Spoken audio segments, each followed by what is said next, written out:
हरे कृष्णा। अध्याय 10 श्लोक नंबर 22। वेदानां सामवेदोऽस्मि देवानाम् अस्मि वासव इंद्रियाणां मनश्चास्मि भूतानां अस्मि चेतना। इसका अर्थ, मैं वेदों में सामवेद हूँ, देवों में स्वर्ग का राजा इंद्र हूँ, इंद्रियों में मन हूँ तथा समस्त जीवों में जीवनी शक्ति चेतना हूँ। इसका तात्पर्य, पदार्थ तथा जीव में यह अंतर है कि पदार्थ में जीवों के समान चेतना नहीं होती, अतः यह चेतना परम तथा शाश्वत है। पदार्थों के संयोग से चेतना उत्पन्न नहीं की जा सकती। हरे कृष्णा। ये था श्रीला प्रभुपाद जी द्वारा दिया हुआ तात्पर्य। तो दोस्तों, बहुत छोटा सा तात्पर्य है, क्योंकि श्लोक में भगवान अब बता रहे हैं कि किस किस के प्रतिनिधि भगवान उस रूप में है। तो यहाँ पे जीवनी शक्ति चेतना, जो उसकी सबसे इम्पॉर्टेंट है, जो जीव की दशा बताती है, जो पदार्थ से उसको अलग करती है ना। जब हम निर्जीव वस्तु और जीव वस्तु के बीच में फ़र्क जानना चाहते हैं तो ये चेतना ही है जिससे हम समझ सकते हैं कि ये जीव वस्तु है या निर्जीव वस्तु है। जो जीव वस्तु है उसमें जीवनी शक्ति होती है, जो है चेतना। तो भगवान कहते हैं ये चेतना जो है वो भगवान है। मतलब जब तक उस पदार्थ में जीव जाता नहीं है, चेतना जाती नहीं है, तब तक वो जीविका में स्टेज में नहीं आती है। तो इससे हम समझ सकते हैं कि चेतना ही जीव को जीव बनाता है और निर्जीव को निर्जीव। एक बहुत इम्पॉर्टेंट चीज़ मैं आपको बतानी चाहती हूँ कि बहुत लोग मुझे पूछ रहे थे कि उनको मेरी काफ़ी लेक्चर्स मिल नहीं रही है, पिछले लेक्चर्स। तो मैं आपके सबके इन्फॉर्मेशन के लिए ये बता दूँ कि ये सब जो रिकॉर्ड्स हैं, पिछले रिकॉर्ड्स जो 8वें चैप्टर से 8वें अध्याय से पहले जो बनाए गए हैं, ये सब मेरे ऑडियो लेक्चर्स हैं, जिसको मैं अभी वीडियो में कन्वर्ट करके YouTube के चैनल पर, मेरे चैनल पर डाल रही हूँ धीरे धीरे। तो जिस तरह से बनता है उस तरह से समय निकाल के मैं डाल रही हूँ। तो इसके लिए मैं माफ़ी चाहती हूँ आपसे। आप उस हिसाब से देखते जाइएगा। और ये तो हमारा 10वें चैप्टर से अध्याय से चल ही रहा है। तो अगर आपको पिछले लेक्चर्स सुनने हैं, उसके सब श्लोक सुनने हैं, कथा सुननी है, उस विषय पे देखना है, तो आप इस चैनल के भगवत गीता रिसाइटेशन चैनल के नाम पर क्लिक कीजिएगा। उसमें 3-4 ऑप्शन ऊपर आपको दिखाई देंगे, जिसमें से तीसरा ऑप्शन होगा प्लेलिस्ट। जब आप प्लेलिस्ट पे क्लिक करोगे तो आपको चैप्टर्स दिखाई देंगे, 1, 2, 3, 4 ऐसे चैप्टर्स दिखाई देंगे जितने मैंने अपलोड किए हैं। जैसे जैसे समय मिलता है दोस्तों, मैं वैसे वैसे अपलोड करते जाऊँगी और आप उसी तरह से देखते जाना। तो जो भी आपको चाहिए उस प्लेलिस्ट से आपको मिल जाएगा। उसमें कथा का नाम, उस विषय का नाम, अध्याय का नंबर और श्लोक का नंबर भी मैंने मेंशन किया है, जिससे आपको दिक्कत नहीं होगी, बड़ी आसानी से आप ढूंढ सकते हो। और मैं कोशिश करूँगी हर रिकॉर्ड में आपको ये चीज़ बताऊँ, अवगत करूँ, ताकि आपको आसानी हो समझने में। अच्छा, तो ठीक है, अभी हम चलते हैं कथा के तरफ। तो आज हम दोस्तों उडुपी कृष्णा, उडुपी मठा, जो आपने सुना होगा दक्षिण भारत में है, कर्नाटक प्रदेश में, जो बहुत प्रसिद्ध जगह है, एक वन ऑफ द धाम कहा जाता है इसको, उडुपी को। तो उडुपी कृष्ण की प्राकट्य कथा आज हम सुनेंगे, जो कि बहुत सुंदर कथा है। तो जैसे कि हम सब जानते हैं कि जैसे द्वारका के अंत में, माफ़ कीजिएगा, जैसे हम जानते हैं कि द्वापर युग के अंत में जब श्री कृष्ण इस भूतल को छोड़कर वापस अपने धाम लौट जा रहे थे, तो धर्म की बहुत हानि हो रही थी, क्योंकि कलयुग आने वाला था।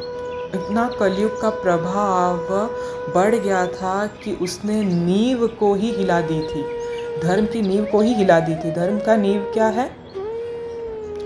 ब्राह्मण, जो कि हमारे समाज के सबसे प्रतिष्ठित और भगवान के प्रचारक ब्राह्मण, ये श्रृंगी ऋषि के कथा से ही हम समझ सकते हैं कि कितना पतन हुआ था।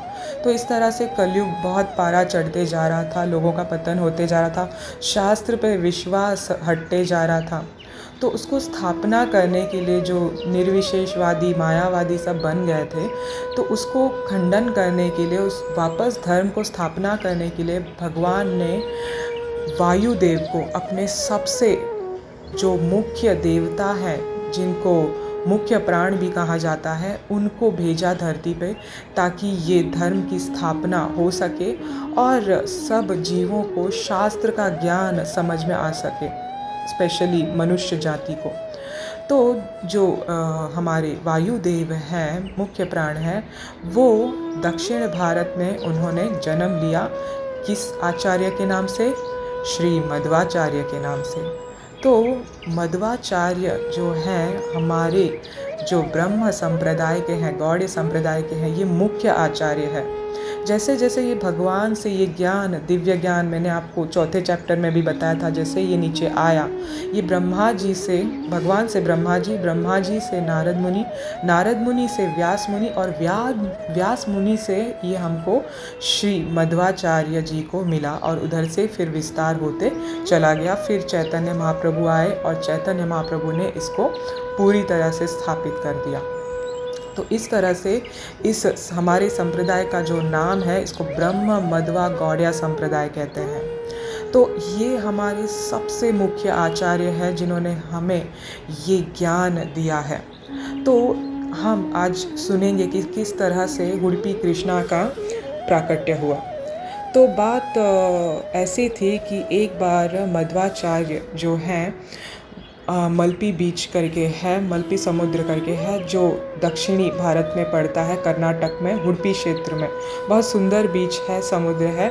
वहाँ पे उसके तट पर वो भगवान की आराधना कर रहे थे, ध्यान कर रहे थे। तो उन्होंने देखा कि वहाँ पे समुद्र में, मल्पी के समुद्र में एक जहाज जो है भवंडर में, तूफान में फंसा हुआ है, और उसको कुछ समझ में नहीं आ रहा है, नौका वाले को, शिप वाले को, कि ये जहाज को कहाँ उतारे। तो तब मध्वाचार्य समझ गए उसकी वेदना को, और उन्होंने क्या किया, अपनी उत्तरी से उसे राह दिखाया। तो उन्होंने उसको राह दिखाया, तो वो बराबर से वहाँ से निकल के आया। क्यों? क्योंकि उनके तपस्या के, उनके योग शक्ति के प्रभाव से समुद्र शांत हो गया था, हवा एकदम शांत हो गई थी, और वो जो जहाज अटका पड़ा था वो स्मूथली आगे आगे बढ़कर तट पर आ गया। और ये वो नौका वाला, जो जहाज वाला था, उसने देख लिया था, व्यापारी ने। तो अब वो जैसे ही तट पर आया, उसने मध्वाचार्य के शरण ग्रहण कर ली, और उन्होंने कहा कि आपने हमारी सबकी जीवन जो है बचा ली है। मैंने अपने जीवन काल में बहुत तूफ़ान देखे हैं, और ये ऐसा तूफ़ान था जिसमें बचना बहुत मुश्किल था, मगर आपने हमें बचाया इस तूफ़ान से। आप कोई बहुत बड़े पुरुष हैं, बहुत बड़े आचार्य हैं। मैं आपकी शरण ग्रहण करता हूँ और विनती करता हूँ कि मुझे कुछ सेवा का मौका दीजिए। तो मध्वाचार्य जी ने कहा कि मैं तो सन्यासी हूँ, मुझे कोई चीज़ की आवश्यकता नहीं है, तो तुम क्या सेवा करोगे? तो उन्होंने देखा कि जहाज जो है वो द्वारका से आया हुआ था। तो अब द्वारका में गोपी चंदन वहाँ से ही आती है, ये सब भक्तों को पता है। जो हम गोपी तिलक लगाते हैं वो तो द्वारका से ही आती है। तो उन्होंने उस जहाज वाले से, उस व्यापारी से पूछा कि आप द्वारका से आ रहे हो, आपकी जहाज़ वहाँ से आ रही है? तो उन्होंने कहा बिल्कुल महाराज, मैं वहीं से आ रहा हूँ, द्वारका से ही आ रहा हूँ। तो मध्वाचार्य जी ने कहा कि क्या आप गोपी चंदन लेके आए हो? क्या आप मुझे थोड़ा गोपी चंदन दे सकते हो? तो उन्होंने कहा बहुत बहुत बहुत मुझे खुशी हो रही है कि आपने मुझे सेवा की मौका दी, और है मेरे पास गोपी चंदन भर भर के है, आप जितना चाहिए आप ले लीजिए। तो जैसे ही नौका में, जो जहाज में वो गए, और वहाँ पे एक बहुत बड़ा, बल्कि एकदम बहुत बड़ा हैवी टुकड़ा पड़ा हुआ था गोपी चंदन का। तो श्रीला मध्वाचार्य ने कहा कि मैं ये टुकड़ा ले लूँगा अपने लिए। तो उस टुकड़े को उठाने के लिए कम से कम 100 लोग भी कम पड़ रहे थे, उसको उठा नहीं पा रहे थे। मगर मध्वाचार्य जी ने उसको बड़े आसानी से उस गोपीचंदन के जो टुकड़े को, बड़े से पत्थर के टुकड़े को एकदम आसानी से अपने एक हाथ से उठा लिया और उसे वहीं तोड़ दिया। जब उस गोपीचंदन को तोड़ दिया तो उसके अंदर से बहुत सुंदर सा एक विग्रह, कृष्ण मूर्ति निकल के आई। तो उन्होंने उस कृष्ण मूर्ति को ले लिया और अपने बगल में लेकर वो सीधे चले गए, जैसे कोई माँ अपने बच्चे को बगल में पकड़ कर लेके जाती है। और ये दृश्य देख के सब हैरान हो गए कि इतनी बड़ी मूर्ति, इतनी वजनदार मूर्ति, इतना वजन था इस गोपीचंदन में और ये आचार्य इतने आसानी से लेके गए। अरे बाप रे, तो कोई बहुत बड़े व्यक्ति हैं। ऐसे करके सब प्रार्थना करने लगे और उनका चरण स्पर्श करने लगे। और मध्वाचार्य वहाँ से गए और उडुपी में उन्होंने कृष्ण मठा, 8 मठा जो है हमारा, वो स्थापना की। वहाँ पे भगवान श्री कृष्ण की जो मूर्ति है, जो द्वापर काल में पूजा की जाती थी, उसकी स्थापना की। अब ये प्राकट्य, कलयुग की प्राकट्य ऐसे हुई। द्वापर युग की मैं आपको बताती हूँ कि ये मूर्ति कैसे आई। ये मूर्ति एक्चुअली आई ऐसे कि जब भगवान कृष्ण बाल्य रूप स्वरूप में अपनी लीलाएं कर रहे थे गोलोक वृंदावन में, और गोकुल के सब वासी बहुत खुश हो रहे थे उनकी ये लीलाएं देखकर, बहुत सुंदर सुंदर लीलाएं देखकर। दूर दूर से लोग आकर आंख भर के ये लीलाएं देखते थे। इतना सुंदर स्वरूप भगवान का, कोई मतलब देखे तो छोड़े ही ना, इतना सुंदर स्वरूप। तो सब जब इतना आनंद ले रहे थे भगवान के बाल स्वरूप का, मगर एक व्यक्ति जो था वो वंचित था भगवान के रूप का दर्शन देखने के लिए। वो था स्वयं भगवान की माँ देवकी माता। तो देवकी माता का बहुत इच्छा था कि वो अपने बेटे को बाल स्वरूप में देखे। और जब कृष्ण आए देवकी माता के पास मथुरा में, और तब उन्होंने उनसे याचना की कि मैं आपका बाल स्वरूप देखना चाहती हूँ और खिलाना चाहती हूँ आपके साथ, क्योंकि मैं चीज़ों से वंचित हो चुकी हूँ। आप मेरे लिए कृपा करके वापस बाल स्वरूप धारण करें। तो भगवान तो भक्तवत्सल हैं, उनकी माता को खुश करने के लिए भगवान एक दिन के लिए बाल स्वरूप धारण किए, ऐसे कहते हैं।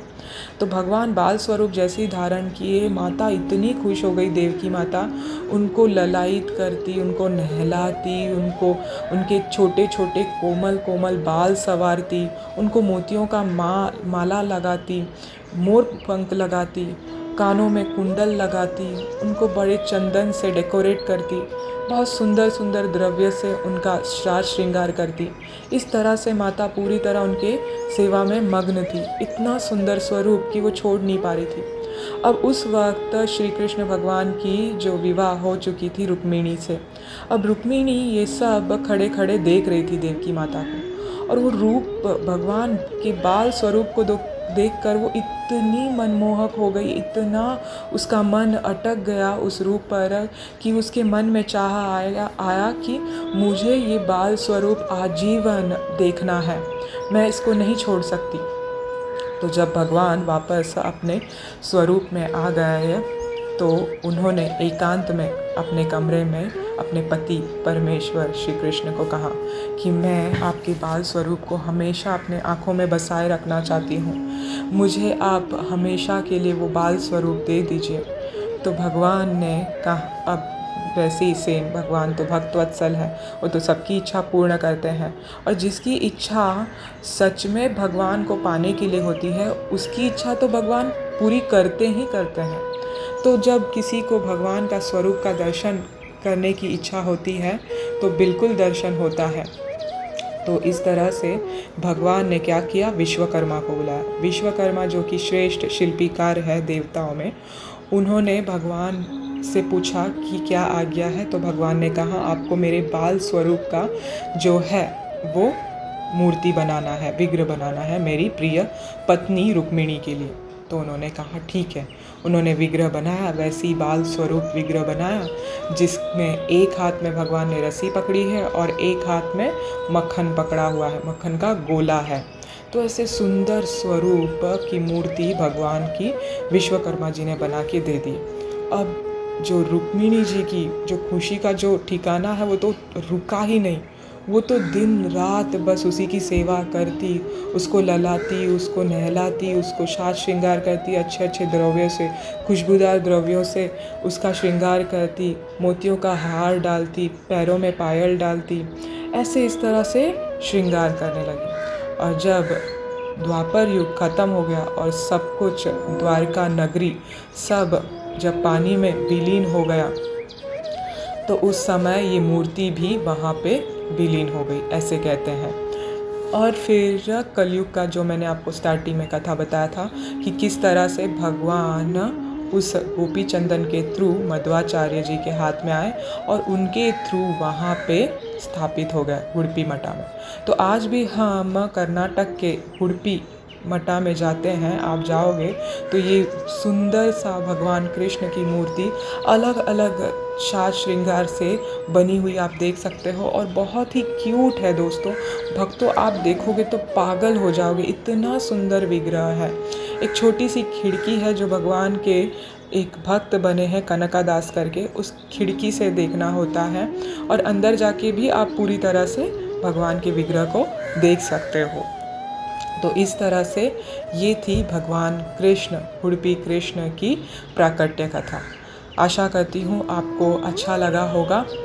आप ज़रूर सुनते रहिए और इसका अध्ययन करते रहिए, मनन करते रहिए, क्योंकि चिंतन और मनन से ही भगवान की आराधना होती है। और ये सेवा जो है ये बहुत बड़ी सेवा है चिंतन मनन की, यही हमको भगवान के पास लेके जाती है। हरे कृष्ण कृष्ण कृष्ण हरे हरे, हरे राम राम राम हरे हरे। श्री कृष्ण भगवान की जय, श्रीला प्रभुपाद की जय।